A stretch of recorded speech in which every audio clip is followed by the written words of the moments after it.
डर मुझे भी लगा, फासला देखकर मैं बढ़ता गया, रास्ता देखकर खुद ब खुद आती गई मंजिल मेरे पास, मेरा हौसला देखकर, मेरा हौसला देखकर। हेलो दोस्तों, एक्सप्लोरिंग एजुकेशन आपका स्वागत करता है डेली हिंदी न्यूज़पेपर की करंट अफेयर्स की सीरीज में।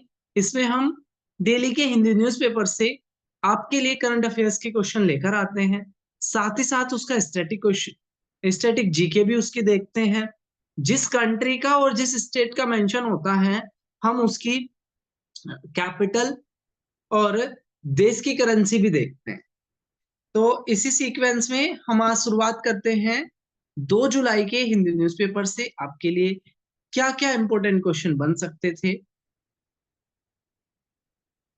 पहला क्वेश्चन कह रहा है कि मेघा पाटकर, तो जो मेघा पाटकर है वो बेसिकली नर्मदा बचाओ आंदोलन से जुड़ी हुई है। अब उनके खिलाफ क्या है, दिल्ली के जो लेफ्टिनेंट गवर्नर है, लेफ्टिनेंट गवर्नर के खिलाफ उन्होंने केस लगाया था जो झूठा साबित हो गया, जिसकी वजह से उन्हें आईपीसी के सेक्शन 500 के तहत कन्विक्टेड घोषित किया गया है, दोषी घोषित किया गया है।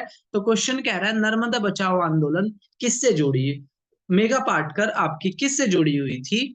तो नर्मदा बचाओ आंदोलन से जुड़ी हुई थी मेघा पाटकर। नर्मदा जो आपका मध्य प्रदेश में एक बहुत ही पवित्र नदी के रूप में मानी जाती है, नर्मदा नदी।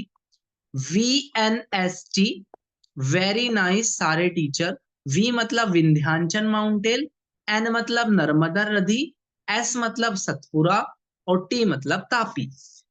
तो रिफ्ट वैली में कौन सी नदी बहती है, इससे भी क्वेश्चन आता है। तो नर्मदा नदी एक रिफ्ट वैली में बहने वाली नदी है जो विंध्याचल और सतपुरा माउंटेन के बीच में बहती है।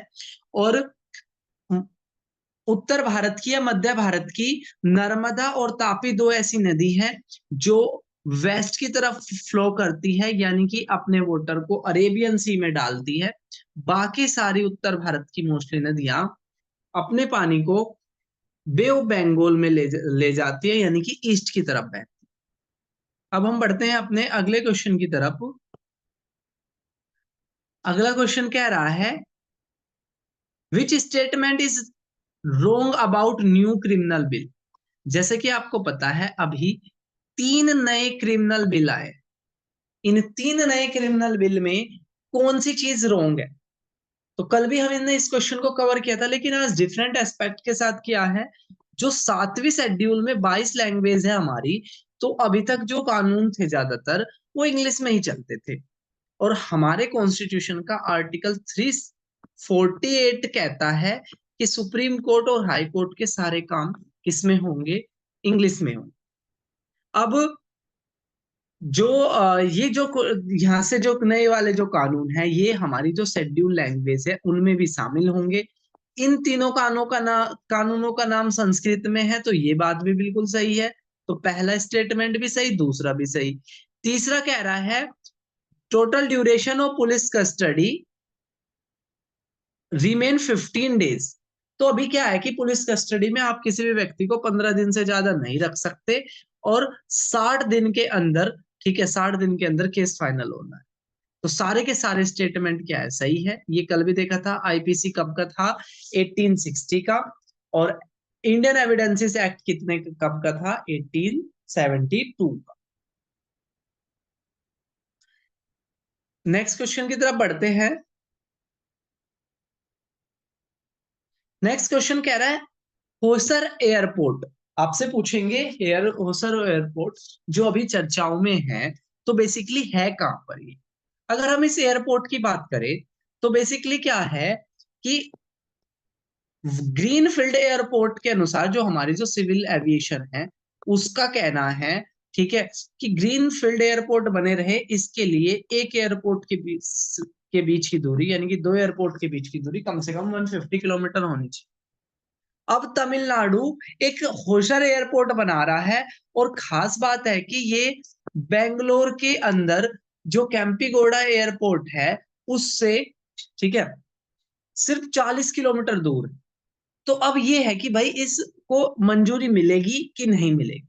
जनरली जिन राज्यों में, ठीक है, ओपोजिशन पार्टी की गवर्नमेंट होती है, वहां पर उनका प्रोजेक्ट को पास करा पाना मुश्किल होता है, ठीक है।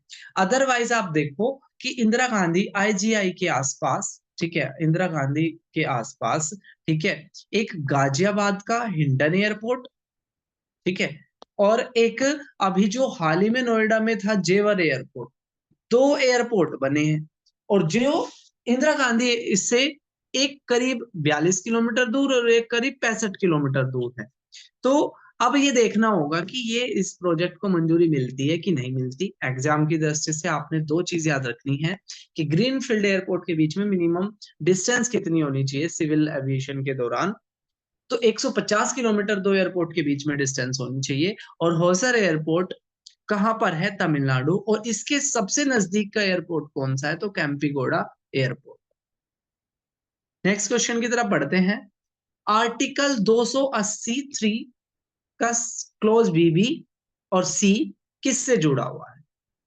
तो बेसिकली ये बात करता है कि जो फंड आएगा वो रूरल पंचायत और अर्बन लोकल बॉडी को भी दिया जाएगा। तो बेसिकली क्या है, आर्टिकल 280 बात करता है भारत में फाइनेंशियल कमीशन की, फाइनेंस कमीशन की। अभी 15वीं फाइनेंस कमीशन काम कर रही है जिसके हेड एन के सिंह है। और 2026 से 16वीं फाइनेंस कमीशन काम करेगी जिसके हेड नीति आयोग के पूर्व सीईओ अरविंद पनगड़िया जी होंगे। और इसके अंदर क्या है, एक नया क्लोज आर्टिकल 280 के अंदर 3B, जो हमारे कॉन्स्टिट्यूशन में 73वें और 74वें संविधान के बाद जब पंचायतों को संवैधानिक दर्जा मिला था, तो तब ये दो क्लोज जोड़े गए थे जो ये बात करते हैं कि जो रूरल पंचायत और अर्बन लोकल बॉडी है उनको भी फंड बांटना पड़ेगा। तो ये आपने याद रखना। नेक्स्ट क्वेश्चन की तरफ बढ़ते हैं। नेक्स्ट क्वेश्चन कह रहा है which statement is wrong about project 75I। तो बेसिकली भारत का एक प्रोजेक्ट 75AI है जिसका बजट 43,000 करोड़ का है, बिल्कुल सही बात है। इसमें 6 एडवांस लेवल की कन्वेंशनल सबमरीन भारत में बना रहे हैं, लेकिन यहां पर लिखा विदाउट टेक्नोलॉजी ट्रांसफर, ये गलत है।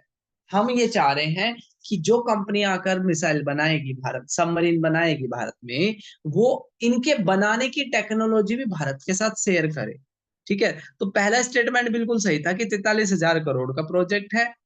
और दूसरा स्टेटमेंट इस वजह से गलत हो गया क्योंकि इसमें लिखा था विदाउट टेक्नोलॉजी, जबकि इसमें टेक्नोलॉजी भी ट्रांसफर करनी पड़ेगी। दो कंट्रीज इन्होंने बिड मारी है, उसमें जर्मनी है और स्पेन है। कह रहा सारे स्टेटमेंट गलत नहीं, बी वाला जो स्टेटमेंट था वो गलत है। अभी क्या है, भारतीय न्याय संहिता आई है, ठीक है। और न्याय संहिता के अनुसार आपसे पूछ लेंगे कि पहला जो केस था वो किस सेक्शन के अंदर हुआ। तो सेक्शन 303 के क्लोज 2 के अंदर पहला केस हुआ, कहां से? ग्वालियर, ठीक है, ग्वालियर से रजिस्टर हुआ। तो आने वाले एग्जाम में आपसे पूछ सकते हैं where Air India setting up training school. तो बेसिकली क्या है, एयर इंडिया एक ट्रेनिंग स्कूल खोल रही है, ठीक है। क्वेश्चन कह रहा है कहां पर? विशाखापट्टनम में, मथुरा में, कानपुर में, अमरावती में, ठीक है। तो बेसिकली अगर हम बात करें तो जो विशाखापट्टनम है, ठीक है, वो आंध्र प्रदेश में पड़ता है। मथुरा यूपी में पड़ता है। कानपुर ने अडानी एंटरप्राइजेस ने अपने डिफेंस के इक्विपमेंट बनाने को लेकर कानपुर में खोला था। होसुर होसर में अभी हमने पढ़ा कि तमिलनाडु एक इंटरनेशनल एयरपोर्ट बना रहा है। और जो ये एयर इंडिया ने अपना पहला ट्रेनिंग सेटअप खोला है वो खोला है अमरावती के अंदर, ठीक है, अमरावती के अंदर खोला है एयर इंडिया। नेक्स्ट अगर हम बात करें, reserve bank of India is creating platform for retail payment. तो भारत का सबसे बड़ा bank reserve bank of India एक इस संस्था के साथ रिटेल पेमेंट के लिए एक एग्रीमेंट कर रहा है और संस्था का नाम है, ठीक है, आसियान, ठीक है। आसियान देशों के साथ भारत क्या कर रहा है, एक एग्रीमेंट कर रहा है ताकि हम क्या कर सके, रिटेल पेमेंट कर सके। यहाँ पर देखो अगर हम देखें यहाँ पर ब्रिक्स किस लिए चर्चाओं में था? ब्रिक्स में 5 पहले 4 देश हुआ करते थे, साउथ अफ्रीका जुड़ गया तो 5, और अब 4 और देश इसमें नए शामिल हो गए हैं, जिसमें इथोपिया है, ईरान है, ठीक है, और यूएई है। नाटो, जिसमें 32वें मेंबर के रूप में स्वीडन शामिल हुआ है, ठीक है। नेक्स्ट एक बुक थी जिससे आपसे पूछ लेंगे, यहाँ पे देखो एक बुक का नाम है, ठीक है, इस्माइल कैदरी, जिनकी डेथ हो गई, ठीक है, और वो किस बुक के लिए जाने जाते थे, तो आपसे पूछेंगे journal of dead army. Journal of dead army नाम के बुक के लेखक कौन थे, तो इस्माइल कैदर। और बेसिकली उन्होंने 1963 में एक बुक लिखी थी जिसमें अल्बेनिया के डिक्टेटर के ऊपर लिखी थी। और मैं आपको बता दूं, अल्बेनिया के साथ भारत ने पहली बार क्या करे, डिप्लोमेटिक रिलेशन शुरू करे। कौन सी महिला बन गई है, तीसरी महिला बेसिकली बनी है जिन्होंने क्रिकेट के तीनों फॉर्मेट में क्या मार दिए हैं अभी, सेंचुरी मार दिए, T20 में भी, वनडे में भी और टेस्ट में भी। तो लोरा वोलार्ट ये बनी है आपकी ऐसी तीसरी खिलाड़ी। बाकी जो नाम है यहाँ पर बी ऑप्शन में भी है और जो सी ऑप्शन में भी है, ये कारनामा पहले ये भी कर चुके, ठीक है। टैमी बीमोंट, इसके अलावा हेदर नाइट और लोरा वोल्डर, तीनों ही कर चुके हैं। रिसेंटली किया है लोरा वोल्डर ने, ये अपने नाम याद रखना है। नेक्स्ट अगर हम बात करें how many Indians are in the world T20 cricket team, तो अभी वर्ल्ड T20 क्रिकेट टीम बनाई गई है, ठीक है, जिसमें भारत के 6 खिलाड़ी शामिल है, 6 खिलाड़ी शामिल है, जिसमें रोहित शर्मा है और जसप्रीत बुमराह है, अक्षर पटेल है, और एक जो अपने फास्टर है lefty,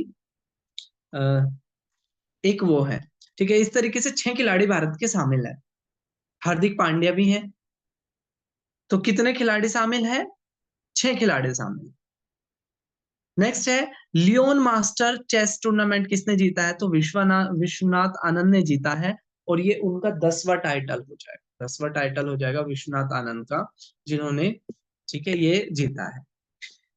final world chess tournament का कहाँ खेला जाएगा, तो बेसिकली सिर्फ मात्र 18 साल के भारत के, ठीक है, डी गुकेश जो वर्ल्ड चैंपियन है, लियोरा डिंग, उनके साथ खेलेंगे, ठीक है। और ये मैच कहाँ आयोजित होगा, ठीक है, तो ये जो मैच आयोजित होगा ये होगा आपका सिंगापुर में, ठीक है, सिंगापुर में ये मैच आयोजित कराया जाएगा। इससे पहले आपसे पूछे वर्ल्ड जूनियर चेस चैंपियनशिप कहाँ हुई थी, तो गुजरात के गांधीनगर के अंदर वर्ल्ड जूनियर चेस चैंपियनशिप हुई थी। ये थे हमारे 2 जुलाई के हिंदी न्यूज़पेपर के करंट अफेयर्स के क्वेश्चन। आपको 10 में से कितने क्वेश्चन आते थे, ये सीरीज आपको कैसी लग रही है, कमेंट बॉक्स में जरूर बताना। फिर मिलेंगे नई वीडियो में, तब तक के लिए टेक केयर, जय हिंद।